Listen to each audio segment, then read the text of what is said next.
My biggest struggle day to day is the sense that we're going to die. Just a small problem. Doesn't everybody start with the obituaries? That's pretty much the only thing I like to read. They are an epic introduction to the day. I come from a family where a lot of stories were told, where there was a lot of humor. The library was a really important place. When I got to Pippi Longstocking, I said I knew what I was going to do in my life. Not only did I want to be her, but I wanted to write children's books. I attended NYU for a while. It was the late 60s, a time of great upheaval. You didn't have to conform to society. When I was in my early 20s, I said, well, I want to have a family, I want to be able to travel, and I want my work to be what happens to me during the day, and in a way, be a journalist. How do you take those daydreams and make it into your pragmatic work? That's the Tibor factor. It's extraordinary to have somebody who you admire to have a conversation with for 30 years. What we learn from each other is endless. Besides creating a family and having children, I learned how important it is to work hard.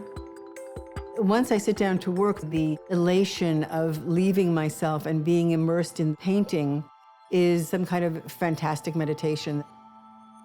Everything that you have around you is vibrating with some kind of story. It's basically falling in love with an orange or a bobby pin or a person or a pair of shoes. I'm very interested in great houses and gardens and how people live in them. My family having come from shacks in Belarus. We want what we don't have and what we don't know. My style is a mix of naive and whimsical, spontaneity, but with great thought. The whimsy is informed by a palatable sense of sorrow. A person's heartache is just as present as a person's humor. I don't think I would ever do anything that wouldn't speak of how I feel about something honestly. I just wouldn't do that. I couldn't do that. I actually couldn't do it.